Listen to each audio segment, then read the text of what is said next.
A nested if formula would allow us to look at a value, so for example in this case the number of sales that a sales staff has made in a week, and then we can compare it to a number of conditions.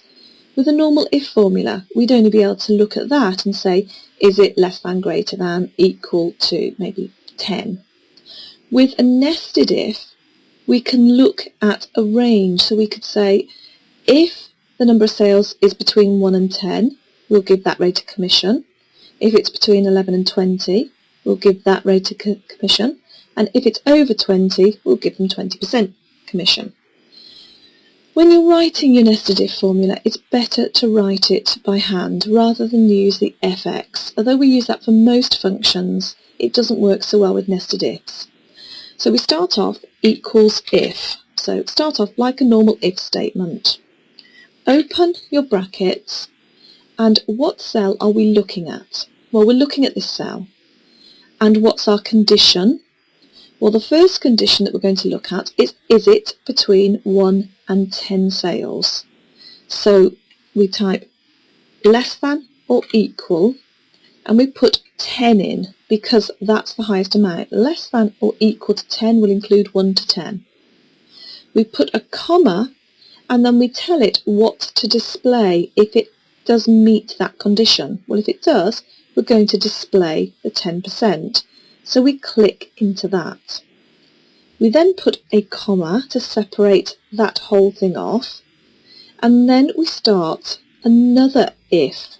So if that condition is met, display that. But then we've got another condition. So we're looking at this cell again. So we open our brackets. So we're still looking at that cell. If that condition isn't met, then we need to look at 11 to 20.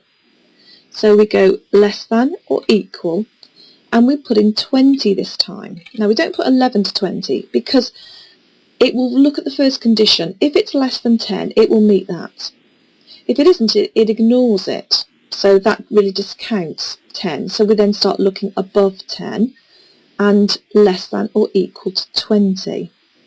And if that condition is met, we put a comma, we're going to display that one. Now, we've got one final condition, and what we do with this is we put our comma, and then we say, well, if that condition's met, display that. If that condition's met, display that. We're on the last condition, so if neither of those are met, then we've only got one more option, which is display that. So we just click into that. We don't need to write another if formula. Now we need to close the brackets from that set of if formula, and then we need to put a final closing bracket to match the one that we started at the beginning. And then we press enter. Now we're going to drag this down. Let's just have a look. Okay, now things don't look quite right.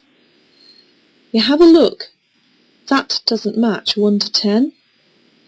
And then we've got zeros here. What's happened is we need absolute cell references, because as we've dragged this down, the first one was fine. We looked at F12 and F13. But as we've dragged down, we've gone to F15 and F16. So of course there's nothing in there. So let's go back and put in absolute cell references into all of the F cells, all the cells we're looking at. So we just click into the middle and we press F4, click into there, F4, click into there, F4, then we'll press enter. Now when we drag down, that should work correctly. So sales of 12 will give us 15%, sales of 5, 10%, sales of 21, 20%. So that's how you do a nested if. Equals if, open brackets, look at the cell, put your first condition in, comma, what do you want it to display if that condition's met, comma, start another if off, open brackets, look at your cell again, what's your next condition, if it's met, what do you want to display, comma. Now you can, if you've got more conditions than 3, just carry on as you were before and put more ifs in. But if you've got to your final one, you just put a comma, put your final value in, close your brackets and close your brackets.